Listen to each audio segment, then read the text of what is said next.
Primera carta Tesalonicenses, capítulo 4.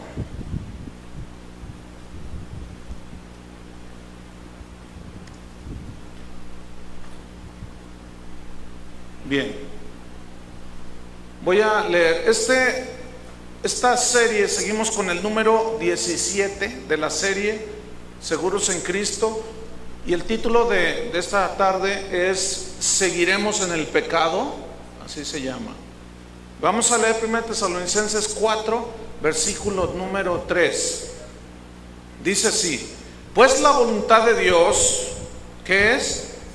Es nuestra santificación, que os apartéis de fornicación. ¿Cuál es la voluntad de Dios?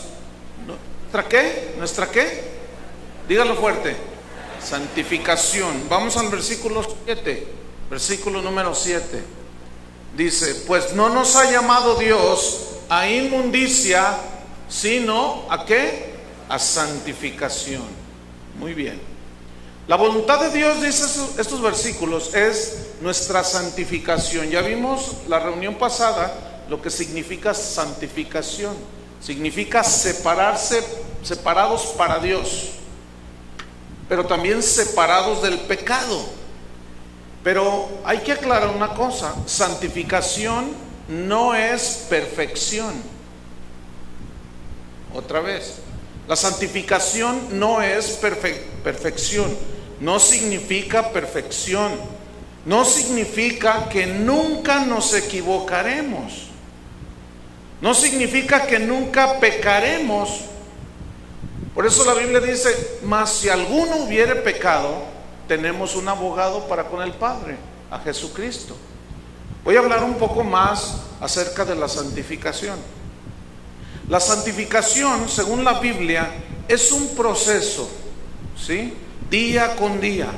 Es un proceso que inició en el momento en que tú naciste de nuevo. Inició, y a partir de entonces, día tras día tras día, el Espíritu Santo inició el proceso de santificación en tu vida, de separarte cada vez más del pecado y más para Dios. Pero este proceso va a durar toda la vida. ¿Cuánto va a durar? Toda la vida. Es decir, escuchen, nosotros no alcanzaremos la santificación total hasta que la muerte o la segunda venida de Jesucristo nos ponga cara a cara con Él. Hasta entonces. Primera de Juan, capítulo 3. Busque antes de Apocalipsis. Primera de Juan, capítulo 3, versículo número 2.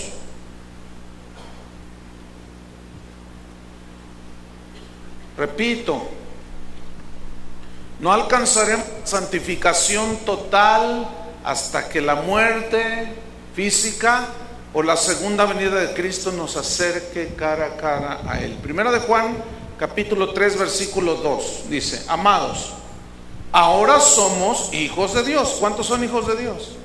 Ok, escuchen y lean con inteligencia. Y aún no se ha manifestado lo que hemos de ser.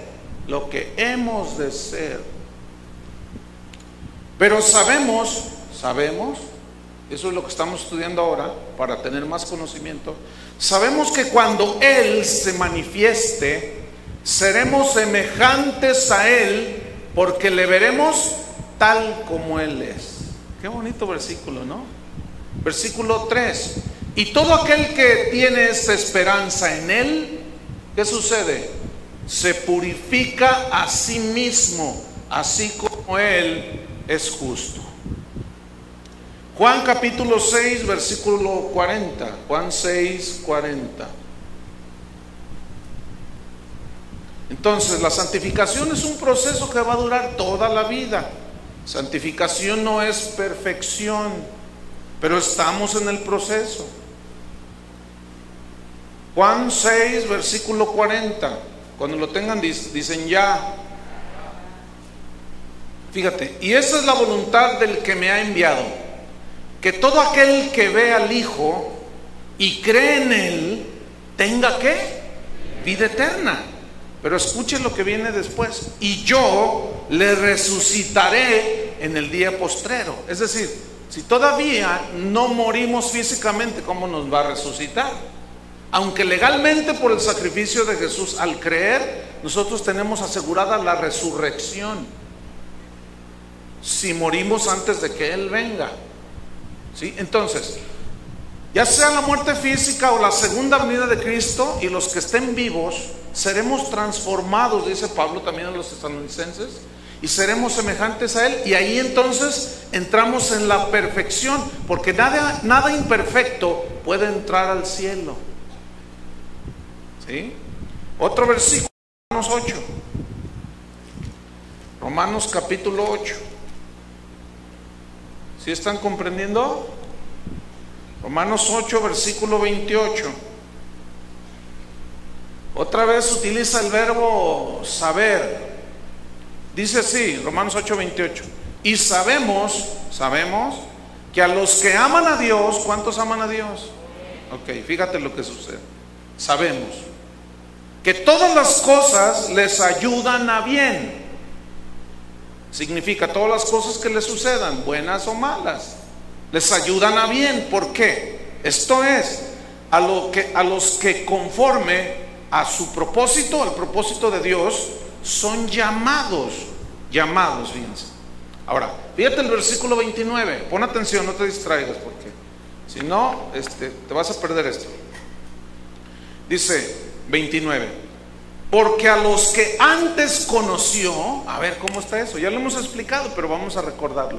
Porque a los que antes conoció, dice que Él nos conoció desde antes de la fundación del mundo. Esto habla de la omnisciencia de Dios, que Dios todo lo sabe. Y Pedro dice que fuimos elegidos según la presciencia de Dios, que significa, es el conocimiento que Dios tiene de las cosas antes que sucedan. Por eso es Dios. Ahora escuchen bien, dice, a los que antes conoció, ¿qué sucedió? También los predestinó para que fuesen hechos conforme a la imagen de su Hijo, para que Él sea el primogénito entre muchos hermanos. Ahora, fíjate lo que dice el versículo 30.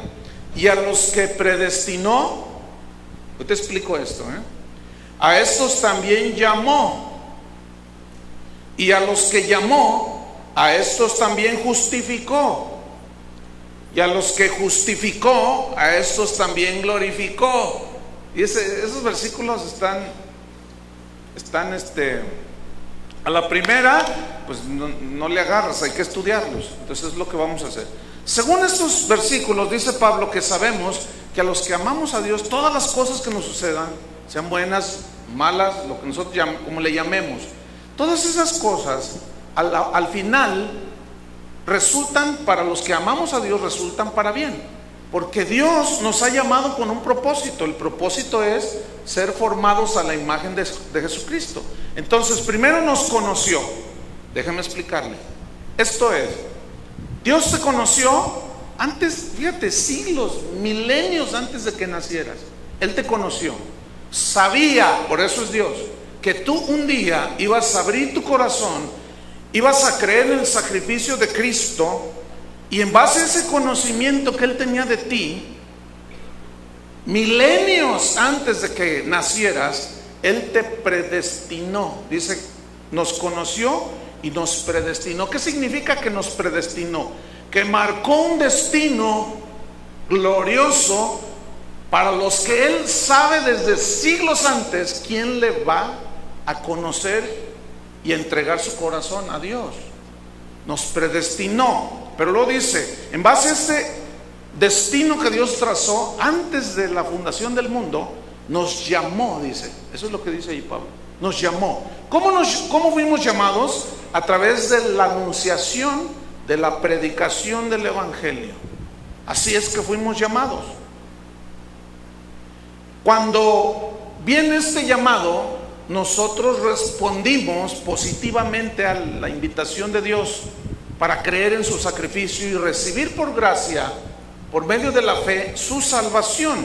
Entonces, una vez que nos llamó, nosotros aceptamos ese llamado. Entonces dice, nos justificó. ¿Me están siguiendo? Nos justificó. ¿Qué es justificación?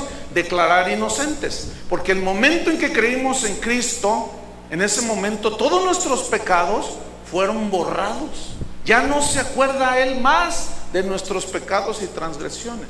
Entonces, nos llamó, nos justificó, y hasta ahí todos estamos. Hasta ese punto, fíjate.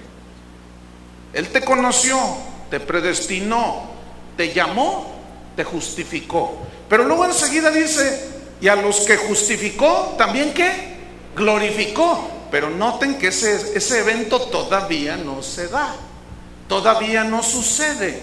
Esto se va a dar cuando por la muerte física o por la segunda venida de Cristo nosotros seamos transformados. Entonces seremos semejantes a Él. Ahora escuchen, entre la justificación, aquí está la justificación, y la glorificación que todavía no se da, es donde entra el proceso de santificación. Escúchenme bien, no para ganarnos el cielo, porque ya dijimos que no es por, sino porque Dios nos anhela celosamente, porque es un Dios santo, y al lugar al que vamos a ir a vivir es un lugar santísimo. Entonces, Él nos justificó, pero también dice que nos glorificó. Pero todavía, repito, no se da el evento de la glorificación. Es decir, eso significa un cuerpo glorioso como el que Jesús tenía cuando resucitó. Entonces, en ese lapso de justificación y glorificación es donde entra el proceso de santificación. ¿Me estoy explicando? Bien. Fíjate, entonces, aquí hay una deducción. Nadie, absolutamente nadie, que se diga nacido de nuevo, puede evadir por ningún motivo el proceso de santificación. Nadie lo puede evadir. A los Corintios y a los Romanos, en el primer capítulo de ambas epístolas, Primera Corintios y Romanos, dice que somos llamados a ser santos, apartados para Él. Entonces nadie que se diga que es nacido de nuevo puede evadir el proceso de santificación. Sería una contradicción, fíjense. Vamos a pensar un poquito. ¿Por qué sería una contradicción? Porque alguien que dice que está en Cristo, ahora yo les pregunto, ¿cuántos están en Cristo? Si tú dices que estás en Cristo y nunca inició en tu vida el proceso de santificación, entonces no eres nacido de nuevo. Nadie entonces pues puede evadir el proceso de santificación, absolutamente nadie. Aquel que diga, no, bueno, yo soy de Cristo, pero voy a hacer lo que me da mi gana, no, porque la nueva naturaleza que tú tienes, esa Dios te la puso precisamente para que tú te inclinaras hacia Él, porque tu naturaleza antigua te inclinabas hacia Satanás. Entonces concluimos este punto, que la santificación no es algo opcional. Dios no dice, oye hijo, pues ¿quieres santificarte? Pues, no sé, padre, déjame pensarlo bien, No es una opción. Sed santos, dijo el Señor, como yo soy santo. Así dijo. No es una opción, es un mandamiento. ¿Por qué ahora Dios nos da el mandamiento de ser santos? Porque ahora ya podemos, por la nueva naturaleza que está dentro de nosotros, y por la nueva creación que Él formó, y por el poder del Espíritu Santo. Entonces ya podemos nosotros hacer lo que Dios quiere que hagamos. Entonces no es una opción la santificación, no es opcional. La santificación es la voluntad de Dios. Esa es la santificación. Entonces, Dios no nos hizo sus hijos para seguir viviendo como hijos de Satanás. Eso es imposible. No hay posibilidad alguna en la Escritura. Vamos a Juan capítulo 17. Juan 17, versículo 17. Juan 17, 17. Vamos a ver cómo no es una opción, es un mandamiento y es un deseo y anhelo de Dios. Juan 17:17 dice así: santifícalos en tu verdad, apártalos por medio de la verdad. ¿Qué es la verdad? Jesús mismo lo responde: tu palabra es verdad. Santifícalos en tu verdad, tu palabra es verdad. Es decir, esa palabra que nosotros creímos del Evangelio nos hizo nacer de nuevo. Dios puso la semilla en nuestro corazón que germinó y nació una nueva criatura. Ese es el poder que la palabra de Dios tiene para hacernos personas diferentes, casi nada, hijos de Dios, no por méritos propios, sino por los méritos de Cristo. Entonces dice el 19, dice: y por ellos, o sea, por los que Él está orando, todos los que habían de creer, dijo Jesús: yo me santifico a mí mismo. Esta frase no significa que Jesús necesitaba santificarse, porque la Biblia dice que Él fue sin pecado, sin mancha, no hubo engaño en su boca, fue totalmente impecable, Él sí. Pero la frase entonces, ¿qué significa? Porque yo me santifico a mí mismo. Habla de la obra consumada en la cruz, fíjense, de la obra que Él hizo en la cruz. Cada vez que una persona recibe a Jesús, Isaías 53 profetizó que Él vería, el Mesías, vería el fruto de la visión de su alma. Y esa obra que Él hizo en la cruz del Calvario, que derramó su sangre, al nosotros recibirla, esa nos justifica totalmente y nos hace limpios delante de Dios. Entonces, se refiere a la obra de Cristo consumada. O sea, es decir, hace 2000 años que sucedió este episodio y sigue siendo tan vigente como casi hace 2000 años. Pero sigue diciendo en el 19: y por ello yo me santifico a mí mismo, para que también ellos sean santificados en la verdad. ¿Qué es lo que ahora nos santifica?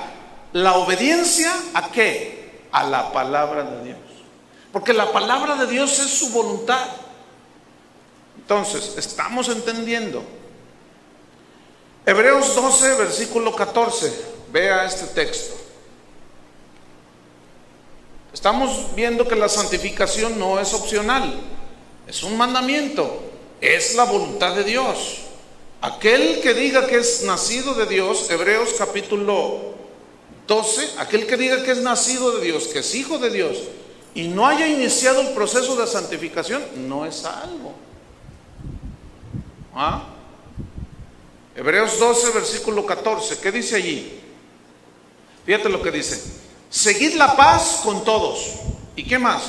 Y la santidad, sin la cual nadie, ¿qué? Verá al Señor. Ok, si nosotros leemos el versículo así: seguid la paz, o sea, caminar en paz con los demás, y la santidad, sin la cual nadie verá al Señor, no significa que caminando apartados del pecado podemos ganarnos la salvación. Eso ya lo hemos explicado muchísimas veces.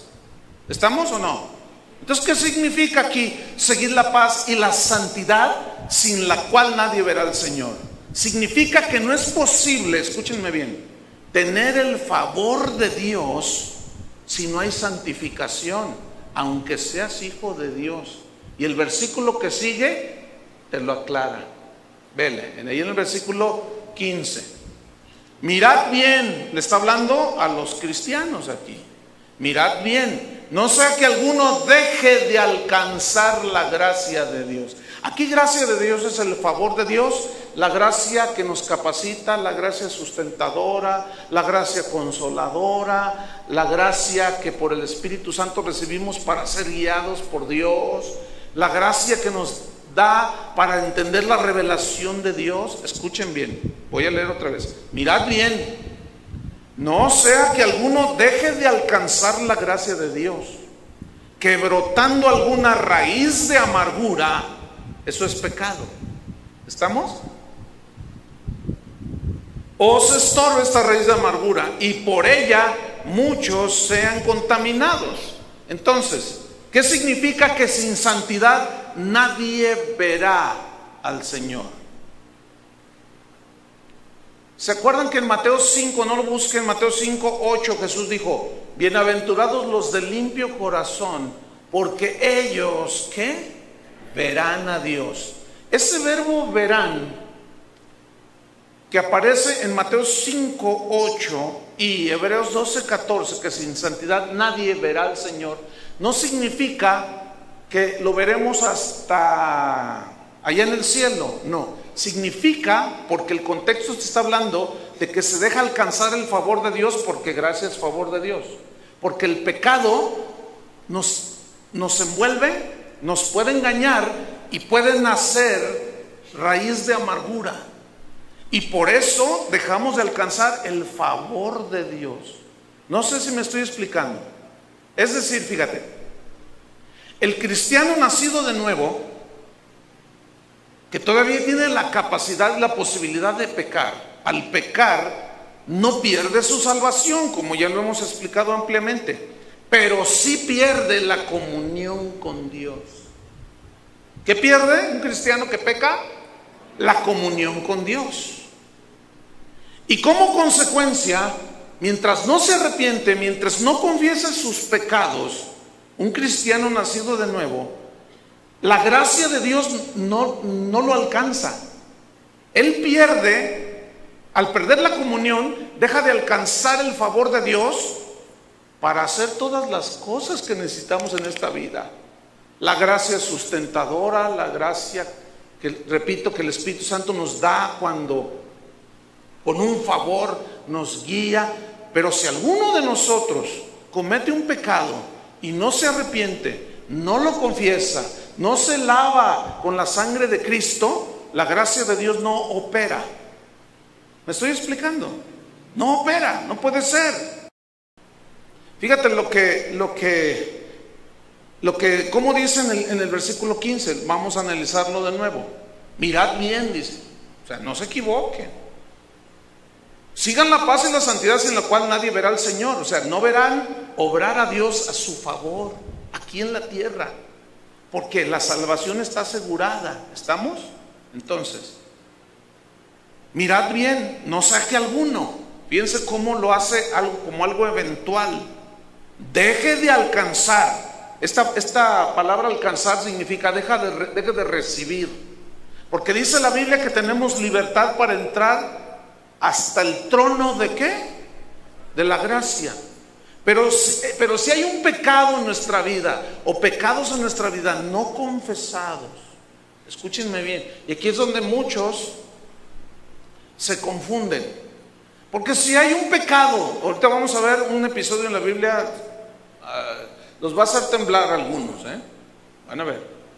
Pero si alguno cae por el engaño del pecado y no confiesa, no reconoce, el problema en un cristiano no está en tropezarse y pecar. El problema en un cristiano es que se tropiece y no reconozca que ha pecado, y no reconozca que ha mentido, y no reconozca que ha transeado, y no reconozca que ha hecho algo por lo cual se corte la comunión con Dios y deje de alcanzar el favor de Dios. Y son esas personas que todo les sale mal. Todo. Donde ponen la mano les sale mal. Todo les sale mal. Cuando se le poncha la llanta, no se le poncha una, se le ponchan tres. O sea, ahora sí que le va como en feria. A eso se refiere. ¿Por qué? Porque se corta la comunión. Entonces eso debe provocar, Dios lo permite de esa manera, para provocar en nosotros que nos acerquemos a Él y nos limpiemos, confesemos nuestros pecados. Y si confesamos nuestros pecados, Él es fiel y justo para perdonarnos. No tenemos por qué estar cargando un montón de pecados que nos hagan cortar la comunión con Dios. Uno de los pecados más comunes en la familia, en el matrimonio, es cuando el esposo maltrata a la esposa. Y Pedro lo dice claramente en la epístola. Dice que si alguno maltrata a su esposa y la trata mal, dice que no lo haga para que sus oraciones, ¿qué? No tengan estorbo. Le puedo citar un montón de textos en este punto. Pero quiero llegar a algo muy importante. ¿Qué sucede con un cristiano que peca y no se arrepiente? ¿Qué sucede? Ahorita vamos a responder esa pregunta. Yo lo estoy dejando en el aire. Entonces la pregunta es, ¿qué sucede entonces con un cristiano que peca pero no se arrepiente? No reconoce que pecó. Otra pregunta, ¿Dios nos deja sin disciplina? La respuesta es no, porque el Señor al que ama, disciplina. A sus hijos los disciplina.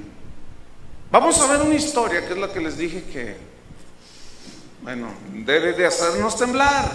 Hechos capítulo 5. Hechos capítulo 5, versículo 1.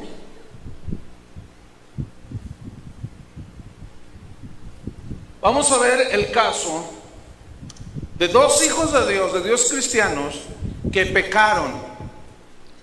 Y vamos a ver cómo ese pecado Dios lo trató con severidad. Pero vamos a estudiar todo el pasaje. Vamos a leerlo. Hechos 5, versículo 1. ¿Ya lo tienen? Ok. Dice, pero cierto hombre llamado Ananías. Fíjese que el nombre Ananías significa el Señor es lleno de gracia. Qué bonito nombre, ¿no? Oye, ¿cómo te llamas? Me llamo el Señor es lleno de gracia. Pero qué interesante que justo a alguien que se llamaba el Señor es lleno de gracia, es decir, el Señor es lleno de favor para conmigo, se haya burlado de la gracia. Qué interesante que alguien que se llamaba el Señor es lleno de gracia haya tomado el pecado de una manera frívola, de una manera ligera. Y esto me recuerda, en primera instancia, a los que no son nacidos de nuevo, a los que tienen la naturaleza caída y que viven en sus vómitos y sus cosas, como ya la semana pasada. Pero esto, dice la Biblia, engañan a los que verdaderamente se han apartado de la corrupción del mundo. Entonces, los dos extremos de la gracia, ¿cuáles son? A ver, uno, ¿cuál era? Era el legalismo. Uno era el legalismo y el otro era el libertinaje. Y ninguno de los dos está bien. Tenemos que tener una centralidad en el conocimiento de la gracia, que es lo que yo me estoy tomando todo el tiempo necesario para que ustedes entiendan, para que no sean arrastrados. Porque un legalista siempre anda cuidando su salvación porque se le pierde y comienza ya a confiar en sus buenas obras. Y el otro, que se va al otro extremo, se va al libertinaje y dice, no, que al cabo ya soy salvo, no pasa nada, gloria a Dios, que al cabo una vez salvo ya soy salvo, y perseveraremos en el pecado para que la gracia abunde. Dice Pablo, no, ninguna manera, jamás, imposible. Bueno, Ananías, alguien que tomó la gracia en ocasión para decir, no pasa nada. Y vamos a ver si no pasa nada. Pero en este caso es Ananías y Zafira son hijos de Dios. Por eso yo les dije que algunos los va a hacer temblar. Y ojalá Dios quiera. Sigo leyendo. Pero cierto hombre llamado Ananías, con Zafira su mujer, Zafira se significa hermosa. Tenían nombres hermosos, ¿no? Los dos. Dice, vendió una heredad. Versículo 2. Y sustrajo del precio. O sea, se clavó una lanita, como diríamos por acá. Sabiéndolo también su mujer, es decir, una confabulación. Lo que sucede, si leemos el capítulo 4, que es el contexto, vemos cómo el Espíritu Santo comenzó a mover de una manera muy bonita, especial, en los cristianos de aquel tiempo. Que cuando alguno tenía propiedades, era rico, comenzaron a manifestar una generosidad extraordinaria, de tal manera que los que tenían 10 casas vendían 5 y llevaban el dinero a los pies de los apóstoles. Y estos repartían a las viudas y a los pobres. Y dice la Biblia que no había necesidad. Entonces Zafira y Ananías, viendo todo eso, se entiende que era gente que había alcanzado una bendición de Dios y tenían buena posición económica. Y dijeron: oye, pues también nosotros vamos a seguir en ese fluir hermoso de Dios. Vamos a venderle esta heredad que tenemos acá en la esquina. ¿Qué te parece? Y hablaron entre los dos y dijeron: sí. Pero a la hora de venderla, esto se entiende así, vieron que era mucho dinero y dijeron: oye, fíjate lo que sucede. Sustrajeron del precio, sabiéndolo también su mujer. O sea, oye, pues mira, fue $1,000,000 lo que nos dieron por la heredad, pero pues si damos 500,000, pues sigue siendo mucho dinero. Mira, vamos a quedarnos con la mitad, ¿qué te parece? Y Ananías dice: bueno, pues sí. ¿Estás de acuerdo, Zafira? Pues sí, ok. Fíjate. Y trayendo, dice, solo una parte la puso a los pies de los apóstoles. Seguramente fue un acto público este. Seguramente ellos, Zafira y Ananías, quisieron quedar bien con la congregación y con los apóstoles. Son ese tipo de personas que quieren quedar bien con los demás por lo que dan y por lo que hacen. Y yo quiero que pongan mucha atención a esto. Dice que trajeron solo una parte y la pusieron a los pies de los apóstoles. Versículo 3. Y dijo Pedro, fíjense lo que le dijo: Ananías, ¿por qué llenó Satanás tu corazón para que mintieses al Espíritu Santo y sustrajeses del precio de la heredad? Yo quiero que pongan mucha atención a eso, ¿Por qué llenó Satanás tu corazón? Versículo 4. Reteniéndola. ¿Quién te obligó a venderla? Nadie. Reteniéndola, ¿no se te quedaba a ti? Pues sí, ¿no? Dice: y vendida, ¿no estaba en tu poder? Le pregunta de nuevo Pedro: ¿por qué pusiste esto en tu corazón? No has mentido a los hombres, sino a Dios. Versículo 5. Al oír Ananías estas palabras, ¿qué sucedió? Cayó y expiró. Para los que no saben qué significa expirar, ¿alguien sabe? ¿Alguien no sabe qué significa expirar? Se petateó, entregó los tenis, entregó el equipo. Y si todavía tienes duda qué significa, se murió. ¿Qué hizo? ¿Qué le sucedió a Ananías? ¿Qué le sucedió?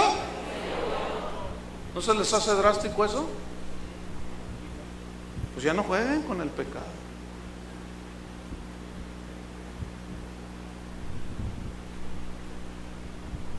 Cayó y expiró, y vino un gran temor sobre todos los que lo oyeron. Y levantándose los jóvenes lo enviaron, y sacándolo lo sepultaron. Pasando un lapso como de 3 horas, sucedió que entró su mujer, no sabiendo lo que había acontecido. O sea que el marido había entregado los tenis, el equipo. Versículo 8. Entonces Pedro le dijo: dime, ven para acá, dime, ¿vendiste en tanto la heredad? Y ella dijo: sí, en tanto. O sea, Pedro le mencionó la cantidad. Aquí no lo registra, pero vamos a decir: ¿vendiste en 500,000 pesos la heredad? Sí, en 500,000 pesos, le dice ella. Fíjate el versículo 9. Y Pedro le dijo: ¿por qué convinisteis en tentar al Espíritu del Señor? O sea, ¿por qué te confabulaste tú y tu marido para tentar al Espíritu del Señor? Fíjate: he aquí a la puerta los pies de los que han sepultado a tu marido, y te sacarán a ti. Y al instante, dice, ella cayó a los pies de él y expiró. Para los que no saben qué significa expirar, entregó los tenis, entregó el equipo, se petateó, se murió. Nosotros lo leemos, pues sí, ay, eso, mira, Ananías, sí. Aguas, aguas. Ese es el punto. Porque algunos andan así y piensan que a Dios lo van a engañar.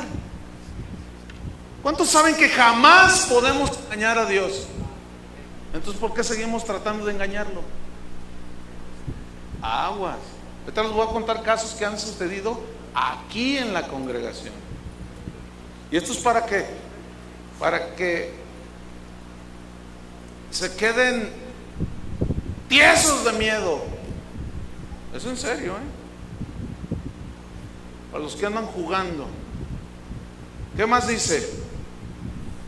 Expiró, se murió. Y cuando entraron los jóvenes, la hallaron muerta y la sacaron y la sepultaron junto a su marido. Y vino gran temor sobre toda la iglesia y sobre todos los que oyeron estas cosas. A ver, ¿qué vemos en esta historia, en este matrimonio, Zafira y Ananías? ¿Qué vemos en este hombre que se llamaba el Señor es lleno de gracia? La gracia nos perdona todo. Sí es cierto, pero no puedes jugar con el pecado. ¿Perseveraremos en el pecado para que la gracia abunde? En ninguna manera.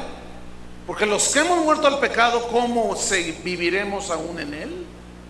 Porque nuestro fruto, la voluntad de Dios, es nuestra santificación, que nos apartemos ¿de qué? Del pecado. Y nos apartemos del pecado para acercarnos más a Dios. Porque ya somos salvos, pero el pecado corta la comunión con Dios. Entonces, ¿qué vemos en este matrimonio? Vemos codicia. Dijeron, no. Vemos egoísmo. No, $1,000,000 pesos. No, nomás vamos a dar la mitad. ¿Qué más se ve? Se ve engaño. Se ve mentira. Bueno, estos pecadillos como que no son como para preocupar a nadie, ¿no? Es mentirilla, pues cualquiera dice una mentirilla. Engañillos, pues cualquiera dice un engañito. Pues allí avaricia media escondida, pues ¿quién no la tiene? Espérenme. ¿Qué más se ve ahí? Escuche lo que se ve. Se ve un pecado secreto. Un pecado que no dice la Escritura cuándo se anidó en el corazón del que pensaba que porque Dios es lleno de gracia y Dios no le iba a pasar nada. ¿Cuándo dejó penetrar esa semilla de codicia, de mentira, de engaño, de avaricia? Este fue un pecado secreto, pero Dios lo expuso delante de toda la congregación, hermano. ¿Saben por qué Dios lo expuso así? Para mostrarles a estos cristianos de aquí del libro de los Hechos y a nosotros en el siglo XXI que Dios sigue rechazando el pecado. Y cuando nosotros, sus hijos, consentimos en Él, jugamos con Él, tenga mucho cuidado. Aguas. Yo se los digo de una manera muy seria. ¿Sabe qué hizo Pedro? Discernió la hipocresía de Zafira y Ananías por medio de los dones del Espíritu Santo. Vio la hipocresía y sin vacilación Pedro confrontó el pecado de Zafira y Ananías. Y todo líder que se precia de ser un ministro de Dios tiene que caminar en santidad. No podemos eludir esa responsabilidad, ¿entienden? Para que entonces, como le dijo Pablo a Timoteo, podamos reprender a los creyentes con sana doctrina. A Tito le dijo, repréndelos duramente para que sean sanos en la fe.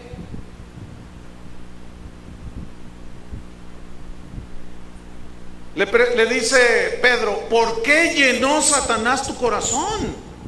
¿Por qué llenó Satanás tu corazón? Ahora, no le está echando la culpa a Satanás, le está preguntando a él, no le está preguntando a Satanás, ¿por qué le llenaste el corazón a este? No, le está diciendo a Ananías, ¿por qué permitiste, por qué dejaste que Satanás llenara tu corazón de amargura? Fíjate bien, de celos, de que te transeaste algo que no era tuyo, que tomaste algo que no era tuyo. Que al cabo no pasa nada, de que le ofrecieras dinero a la gente de tránsito para que te dejara ir corrompiéndolo. ¿Por qué permites que Satanás llene tu corazón? ¿Por qué? Ay, ¿a poco Dios? ¿A poco no? ¿A poco Dios porque yo le di una mordida a una... Ay, ¿a poco no? Vamos a ver si a poco no. ¿Qué más le dijo? ¿Por qué pusiste esto en tu corazón?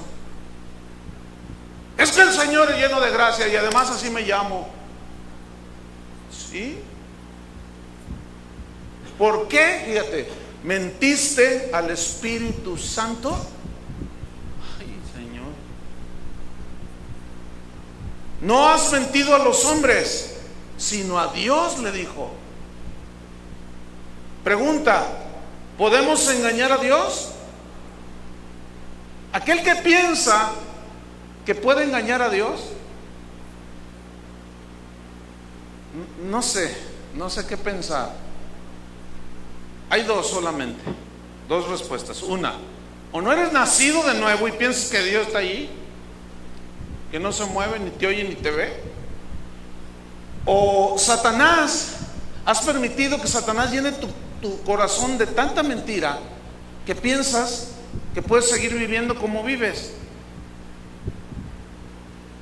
No se engañen, dijo Pablo. Dios no puede ser burlado, porque todo lo que el hombre sembrare, eso también cosechará.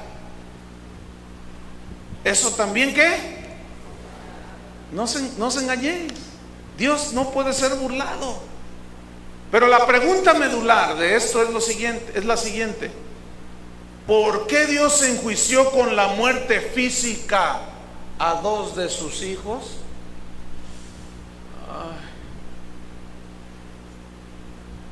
¿Por qué? ¿Por qué Dios enjuició y trajo un juicio inmediato así, mira, en segundos? ¿Por qué Satanás llenó tu corazón? No has mentido a los hombres sino a Dios. ¿Por qué? A ver, para los que dicen Dios es amor, sí es amor, pero es por amor. Aunque no lo crean, esto es por amor. Esto escapa todo lo que puedas tener de entendimiento e inteligencia. Pero Dios prefiere, ¿sabes qué? Vente para acá porque eres por tu culpa pisotean el evangelio. Y la gente se burla, ¿sabes qué? Mejor ya vente.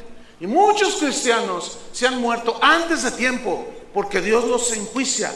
Ciertamente ellos tienen la salvación. ¿Tú crees que era la voluntad de Dios que Sansón muriera como murió, aplastado? ¿Y por qué murió así? Por carnal. Pero ese no era el destino de Sansón, yo les aseguro. Pero era viejero el tipo. Digo con respeto a las señoras, ¿no? Le gustaban las mujeres.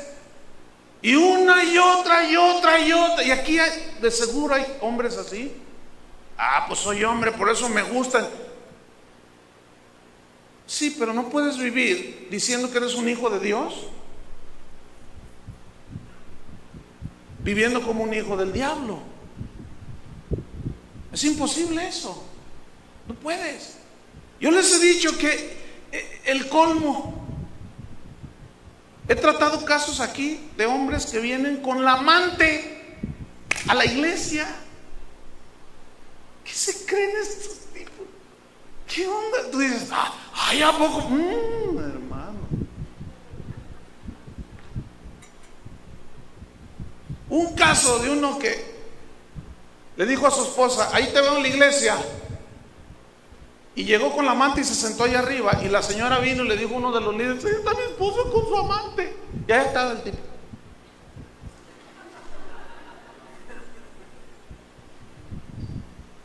El asunto es que, ¿por qué no siempre el Señor trae juicio inmediato? Esa es otra pregunta. Pero vámonos por partes, si al cabo tenemos tiempo. Está lloviendo. Ahorita no se pueden ir. Entonces la pregunta es, ¿por qué enjuició Dios con la muerte física a 2 de sus hijos? Otra pregunta, ¿por qué Dios prefiere en ocasiones llevarse a algunos de sus hijos antes de tiempo? Pregunta, ¿acaso Dios siempre juzga el pecado de sus hijos de la misma manera? La respuesta es no. Sin embargo, escuchen, en su soberanía, Dios en su soberanía, porque nadie le dice a Él cómo se hagan las cosas, Él en ocasiones lo hace con juicio inmediato. Les voy a mencionar solamente 3 casos, hay muchos más obviamente, no podemos citarlos todos. Nadab y Abiú, en Levítico 10, no lo busque, eran hijos de Aarón. Estos agarraron incensarios y fueron y ofrecieron a Dios un fuego extraño, es decir, ellos no eran los que estaban habilitados para ofrecer incienso a Dios. Y dijeron, pues también, ¿qué? Ahí había orgullo, soberbia, prepotencia, inventaron su religión y dijeron, ¿a poco nada más Aarón? Pues yo también. Y agarraron los incensarios y ofrecieron incienso delante del altar de Dios. Y del altar de Dios, dice la Biblia, salió fuego que los dejó como chicharrón. Ese juicio, amados hermanos, fue inmediato, así. Otro caso en la Biblia, Coré, en Números 16, no lo busquen, nada más anoten los que lo están haciendo. Coré se rebeló contra Moisés y le dijo, ya me tienes hasta el copete, yo también tengo el Espíritu de Dios y ya no queremos, agarró a 250 rebeldes como él, ya no queremos que ustedes nos dirijan en el desierto, ni queremos que nos enseñen nada, nosotros sabemos por nosotros mismos. El típico rebelde que dice, a mí nadie me enseña y que a mí nadie me dice lo que yo tengo que hacer. De esos no hay aquí, ¿verdad que no? Bueno, cuando Dios ve la rebelión de Coré, Dios le habla a Moisés y le dice, hazte un lado. Y Moisés le dice, espérate, hazte un lado, le dice Dios. Pero Señor, ¿qué vas a hacer? Que te hagas a un lado, agárralos, hazte un lado, le dice. Y se postraron y Moisés, ¿qué vas a hacer? Le dice. Que te hagas a un lado, te vas con ellos. Y que se hace a un lado Moisés, y dice la Biblia que se abrió la tierra, hermanos, y se los tragó vivos a 250 rebeldes junto con sus esposas y sus hijos. Pregunta, ¿qué culpa tenían los chiquitos de la rebelión de sus papás? Escuchen, padres, ¿qué culpa tienen tus hijos de que tomes en tus rollos? Si no te ha llegado el juicio inmediato, escúchame bien, es por la misericordia de Dios, pero eso no significa que no llegará. Algunos dirán, ay, el pastor ya se volvió muy juicioso. Escúchenme bien, hermanos, es mejor que se los diga. ¿Saben por qué? Hasta me conviene a mí. Porque si yo no se los digo y ustedes se van al infierno, los que no han nacido de nuevo, y nunca les hablé el evangelio que los hace nacer de nuevo y que los convence el Espíritu Santo de pecado, Dios me lo va a demandar a mí. ¿Qué les predicaste? Me va a decir. ¿Qué les hablaste? Pues el último chiste de la farándula cristiana, Señor. ¿De qué les hablaste? Y Dios va a pedir cuentas. Y se los tragó la tierra, hermanos. Esos son episodios terribles. Un tercero, el pecado de Acán. Josué capítulo 7. Dios le dice a Josué, mira, cuando entren a Jericó, no agarre nada de las riquezas de los habitantes de allí, porque no toquen nada, están contaminado todo. Eran pecadores en extremo. Y dice la Biblia que conquistaron, se metieron, derrotaron a los habitantes de Jericó. Pero Acán, del pueblo de Dios, hijo de Dios, vio un manto babilónico, dice, y unos lingotes de plata, otros de oro y cosas de valor, y entre los despojos, y dijo, pues ¿quién se va a dar cuenta? Y los agarró y fue y los enterró en su tienda ahí, y los tapó, dice que hizo, y los tapó allí con una alfombra voladora y los tapó. Y llega ahí, no, pues era de los jefes, llega delante de Josué y se para allí. Entonces le dice, oye, pues hay otra ciudad ahí que hay que ir a conquistar, esa está chiquita, esa, dice Josué, con 3,000, vayan 3,000 hombres y tomen la ciudad. Y ahí van 3,000 hombres. No, hombre, les pusieron una, los derrotaron y llegaron corriendo, desconcertados. Josué, Josué, nos derrotaron, mira nada más. Llegaron poquitos, los habían masacrado a todos. Entonces Josué va con Dios y le dice, Señor, ¿por qué? No me hables ni chilles, le dice. Hay pecado, le dice, en el pueblo. Hay pecado en el campamento, le dice. Y Josué le dice, ¿cómo pecado? Sí, dice, porque uno de vosotros ha tomado del anatema. ¿Cómo? Fíjate, dice ahí en Josué 7 que Josué los mandó traer a todos los jefes, y uno por uno, y le dijo, a ver, alaba al Señor y cuéntame. Y alabado sea el Señor, pues yo guerrié y nada. Y llega Acán, y alabado sea el Señor, gloria a Dios. Y Josué, igual que Pedro, le dice, tú fuiste. ¿Quién le dijo a Josué? Tú tomaste del anatema. No, ¿cómo no? ¿Cómo no? Le dice. Y están debajo de tu tienda los lingotes de plata, de oro y la ropa fina que agarraste allí.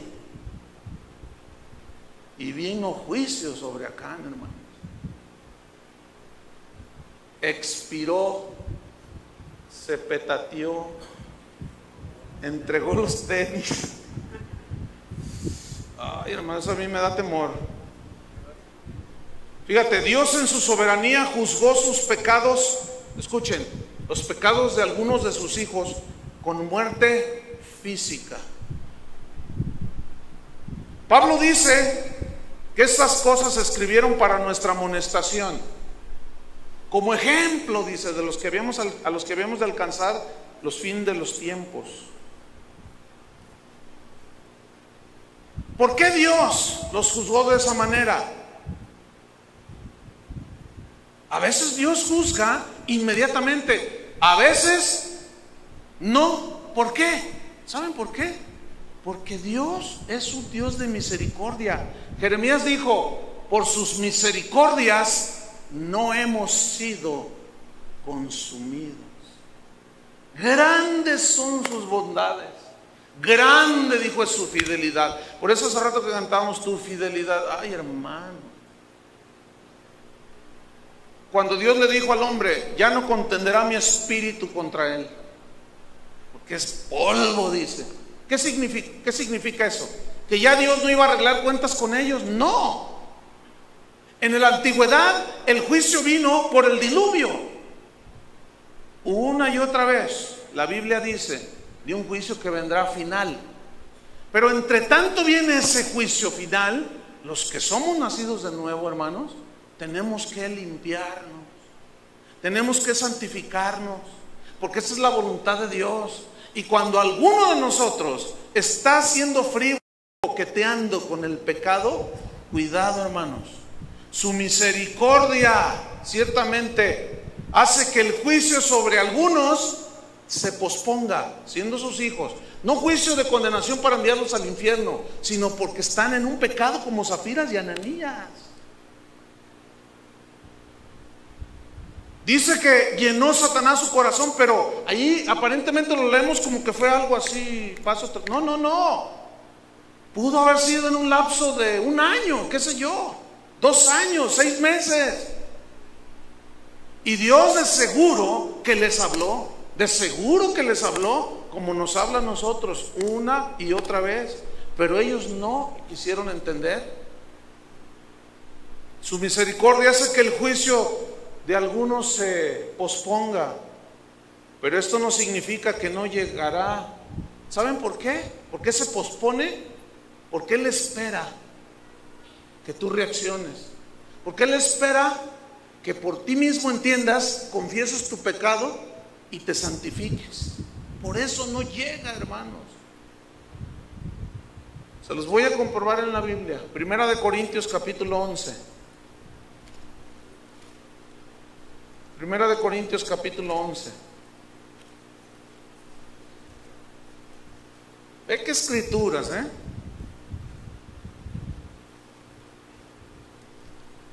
Primera de Corintios 11, 29. Está hablando aquí de tomar la cena del Señor indignamente, sin discernir el cuerpo y la sangre del Señor. ¿Qué significa eso? Sin discernir, escúchenme bien, que el sacrificio que Jesús hizo en la cruz, cuyos elementos, el pan y el vino, simbolizan su cuerpo y su sangre, se toma a la ligera. Lleno es de gracia el Señor, no va a pasar nada conmigo. No, espérate, vamos a leer 1 Corintios 11, 29. Porque el que come y bebe indignamente sin discernir el cuerpo del Señor, ¿qué come? Juicio come y bebe juicio. Versículo 30, aquí está el meollo. Por lo cual, o sea, por no discernir, por mantener el pecado, por tomar la sangre de Cristo en sacrificio, así, Dios es amor, total, Él me conoce. Pues claro que te conoce. Por lo cual hay muchos, ¿qué? Enfermos. ¿Hay muchos qué? Mira, la enfermedad no siempre, por supuesto, es producto de que una persona, consecuencia de que alguien anda en pecado. Porque en el cuerpo en el que estamos está debilitado físicamente, naturalmente, ¿sí o no? Pero en ocasiones la enfermedad puede ser un juicio en el cristiano de parte de Dios para que reaccione. ¿Saben por qué? Díganme si no es cierto. Es en la enfermedad donde más nos quebramos, ¿sí o no?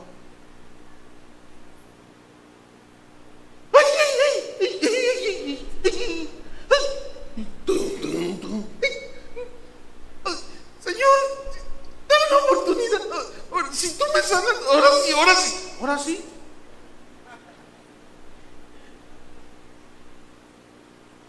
Si ustedes supieran cuánta gente yo he ministrado segundos, minutos antes de morir, no se imaginan. Estoy que bueno que déjeme confesarle. Yo odio a mi marido. Pues arrepiéntese, sí, me arrepiento. A ver, háblale a tu papá. Corre, venga. Aquí su esposa le quiere decir algo. Es que te odio, le dice. Nunca se me olvida ese caso. Y él así. ¿Por qué? Porque me trataste peor que una sirvienta toda mi vida. Y era una anciana como 70 años.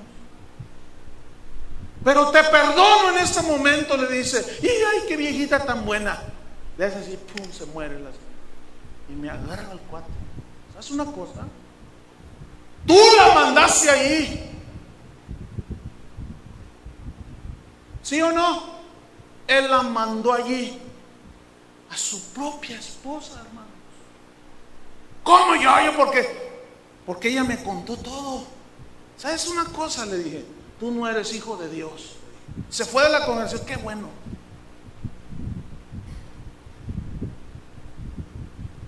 Y ahí anda, haciéndole al cristiano en otra congregación, viviendo igual, tranza el viejo, como el sol. El pastor también me dijo, oye, dame referencia. Me hubieras preguntado cuando te llegó, le dije. ¿Y ahorita para qué? No, es que es tremendo el hermano este. Pues él mató a su esposa. ¿Cómo que la mató? Pero ya le expliqué el asunto y todo. Fíjate nomás, hermano. Algunos dicen, hay muchos enfermos. Y, ¿qué más? Debilitados entre vosotros. Debilitados, fíjate. Aquí esta palabra debilitados en el griego significa sin fuerza física. Son de esos que siempre andan estresados así. Y no saben ni qué. Y luego dicen, pastor, está bien que vaya a ver al psicólogo.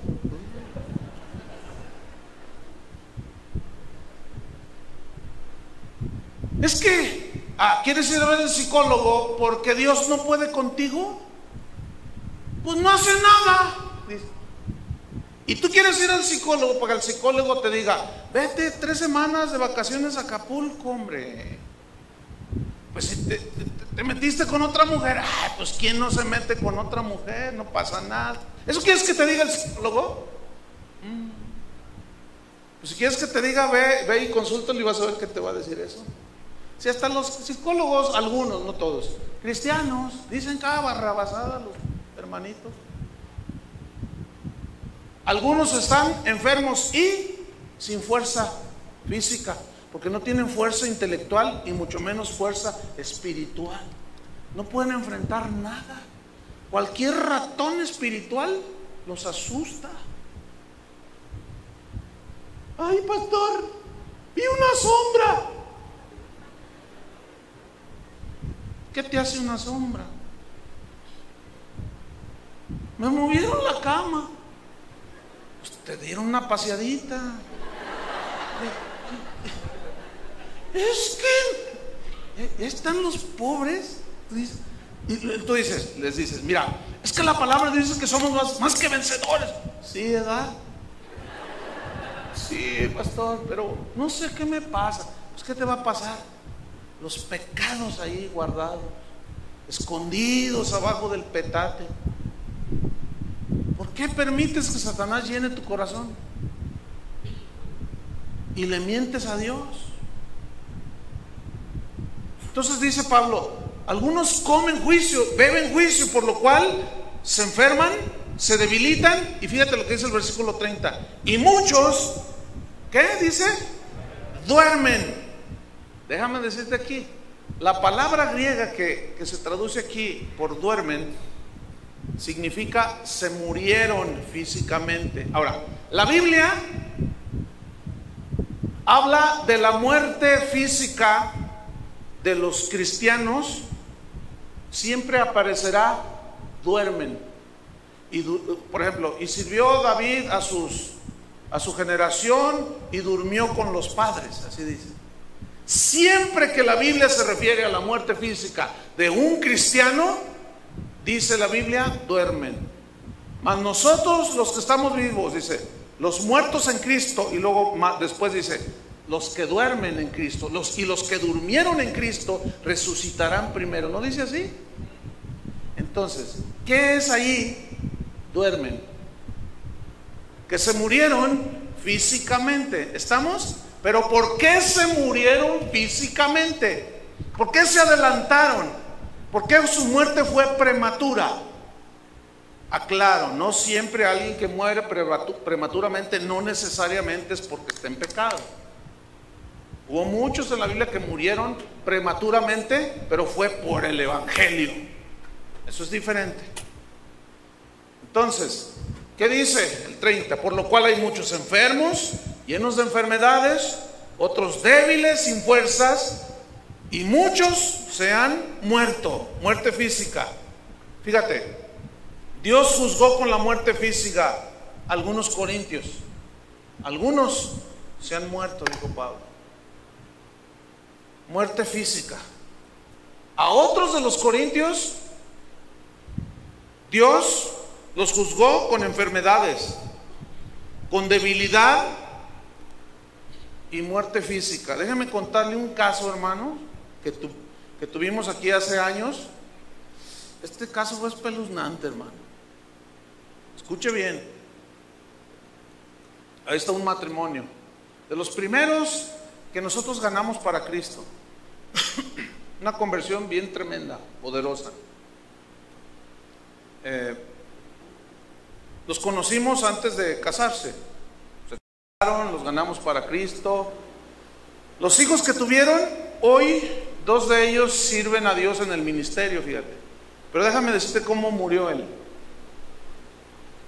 Un día su esposa vino conmigo y me dijo: Chuy, tengo sospechas de que mi marido me engaña con otra mujer. Yo le dije: bueno, pues tienes que tener una prueba así tangible para poder hablar con él.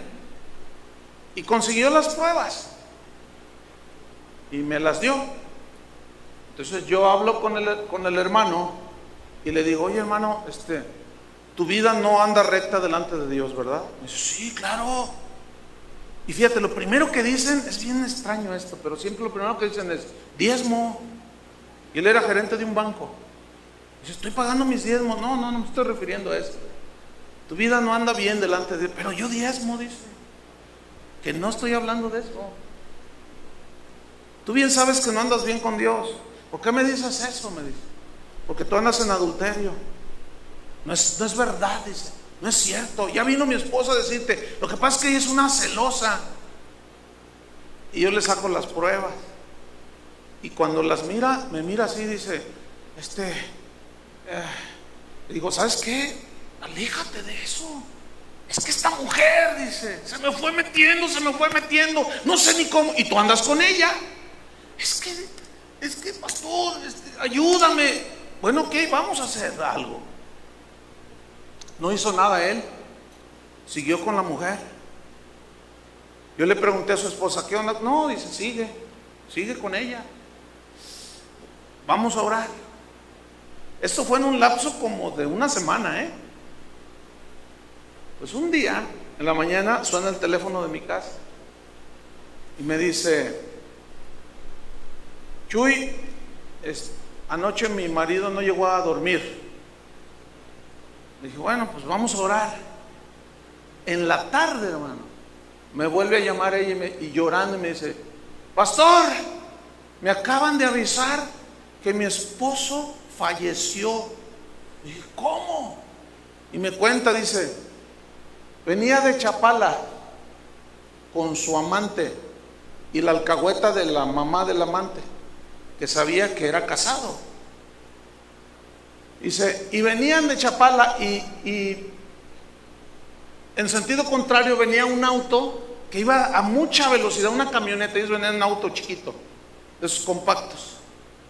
Y algo pasó que perdió el control de la camioneta, una camioneta de esas Ford grandes, que perdió el control, se brincó el camellón del medio de la carretera de Chapala y voló la camioneta y cayó encima de la camioneta, del carrito donde venía el hermano. Mira, hermano, híjole, fue una cosa espantosa. Él murió instantáneamente, la muchacha también. La suegra quedó lisiada. Actualmente está, la supuesta suegra, pues, está en una silla de ruedas, quedó inválida. Escúchame bien. Literalmente lo recogieron con espátula. Literalmente. No había nada allí. No había nada. Era una masa sanguinolenta, los dos.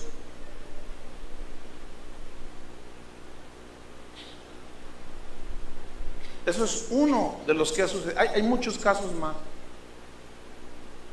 A veces Dios, hermano, ella me decía: ¿tú crees que él se salvó? Sí, yo estoy convencido de que toda su vida, porque duró años en la congregación y un hombre muy fiel. Pero un día dejó que Satanás llenara su corazón. Y Dios le trajo juicio inmediato. Pero no siempre es así. Pero el hecho de que no venga juicio inmediato no significa que no vendrá, hermano.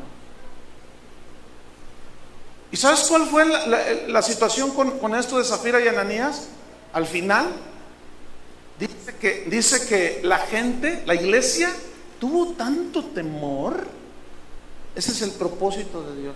Yo digo, ¿se tiene que morir uno de ustedes hecho pedacitos para que todos andemos con el Señor?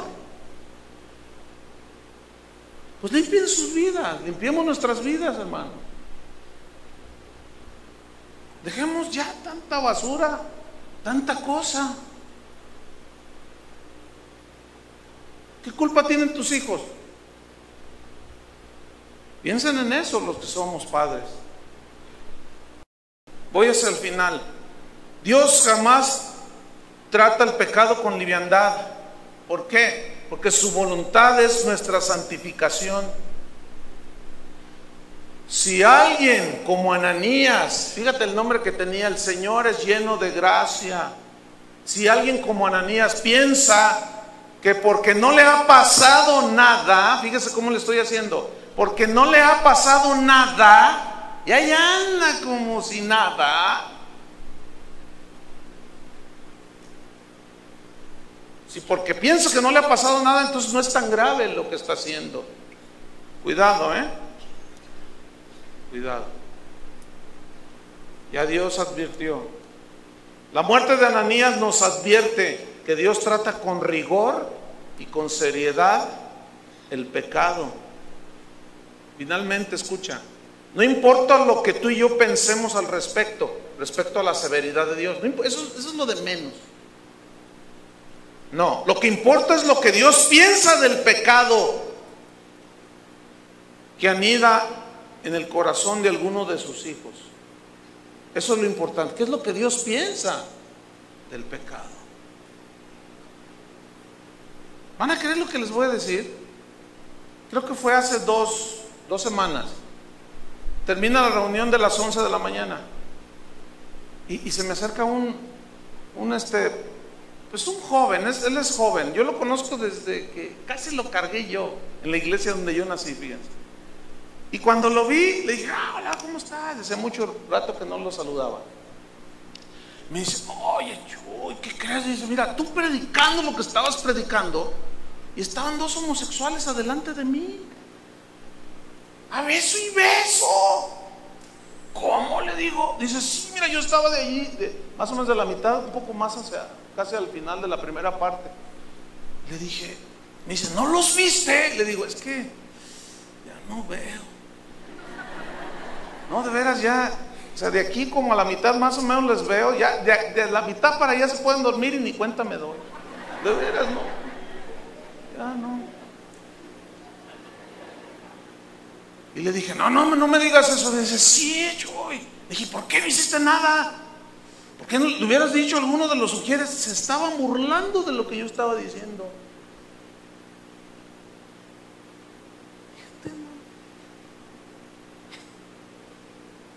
Entonces dice, Chuy, mira, yo estaba furioso, pero les hubieras dicho algo. Y se reían. Ay, sí, cómo no, hay, ¿verdad, mi amor? Que no pasa nada.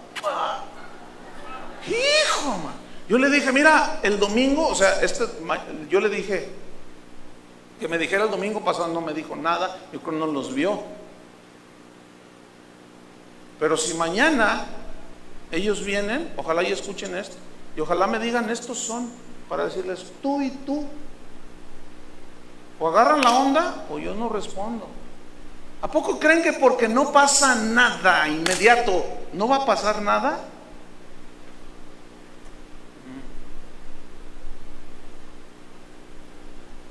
Cierro leyendo Primera de Pedro.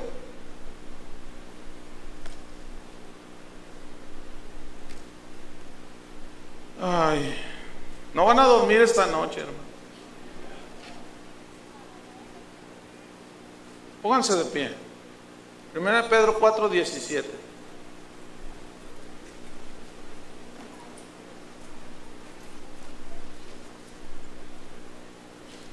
¿Ya lo tienen?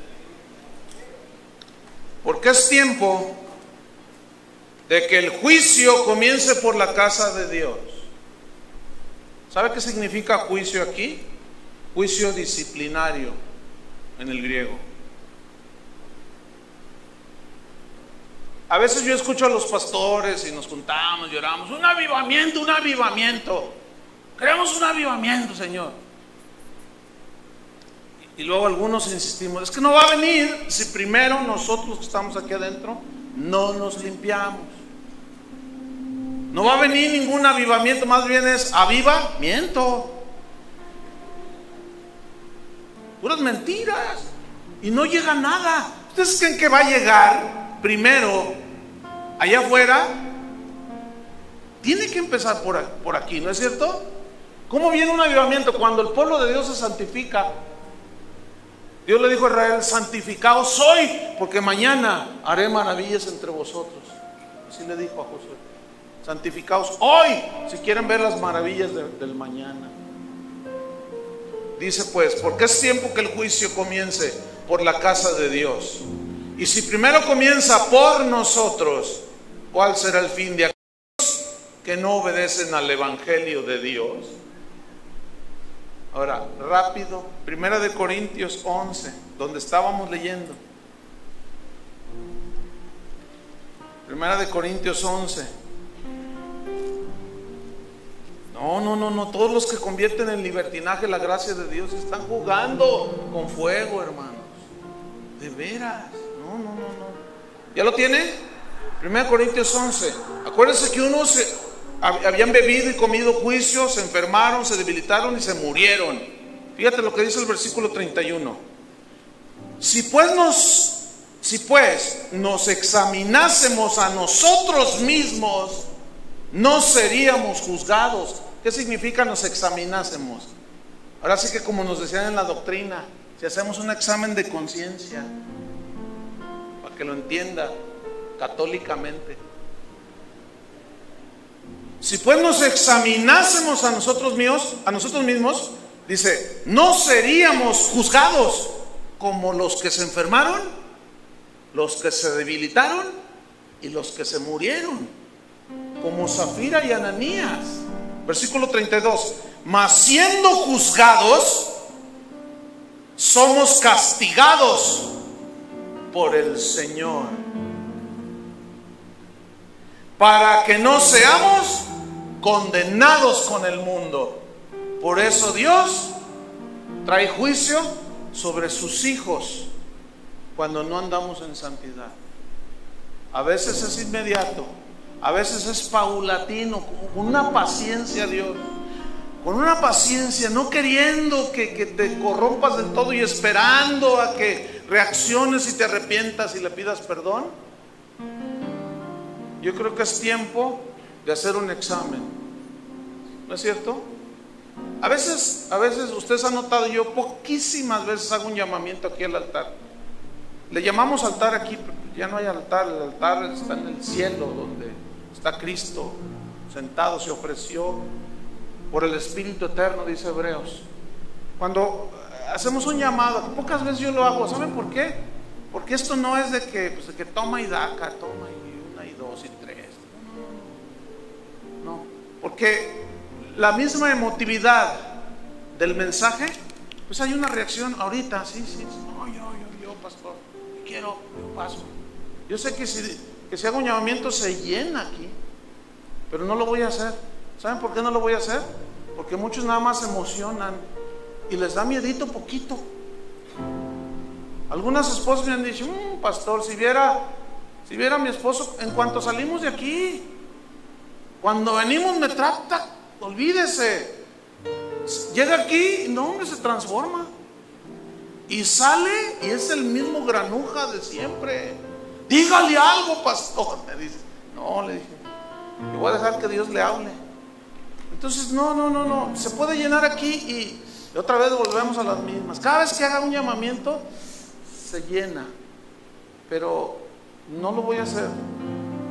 Esto tiene que ser algo que penetre. ¿Me entiende? Tiene que ser algo que penetre, que se haga carne de su carne y hueso de sus huesos. Que estemos arraigados en la palabra de Dios. Estamos en los últimos tiempos, hermano. Los falsos profetas nos están viendo la cara. Se están burlando de Dios y de nosotros. Y luego nosotros a eso le añadimos que coqueteamos con el pecado y guardamos cosas. No, hermanos. Vamos a hacer una pequeñísima oración nada más de despedida. Pero cada quien es responsable de su vida. Amén. Padre, en el nombre de Jesús, te damos gracias, Señor. Yo sé que no somos lo que deberíamos de ser. Yo sé, Señor. Tenemos tantas cosas escondidas. Hay engaños, mentiras, envidias. codicias, cuánta cosa, Señor, amargura, orgullo, murmuración, no sé. Y a veces lo anidamos tanto, que pasa el tiempo y llega un momento en que explota aquello. Y nos sucede lo de Ananías y Zafira. Señor, tú conoces la vida de cada uno de los que estamos aquí. Tú conoces cómo manejamos nuestros asuntos de todo tipo. Tú conoces, Señor. Pero tu voluntad es nuestra santificación. Que nos apartemos, hermano. Apártate ya de esas cosas. Pinta tu raya. Limpia tu mente con la sangre del Cordero. Limpia tu corazón con la sangre del Cordero.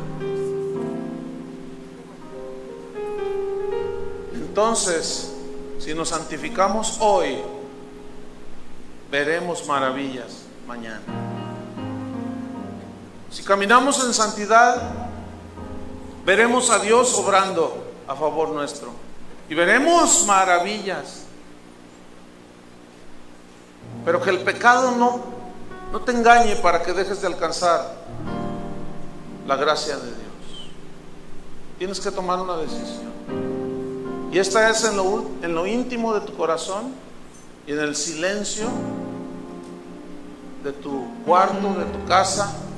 Allí habla con Él, ponte a cuentas con Él.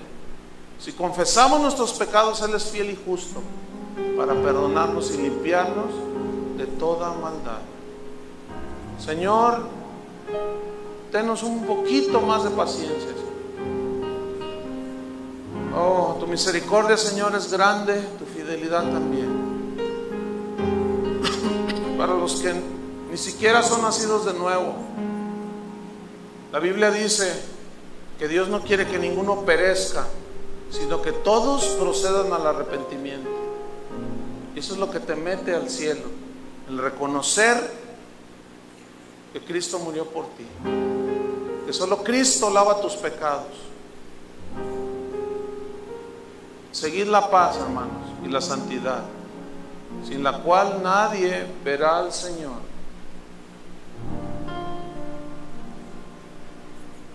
Amén. Que Dios los bendiga.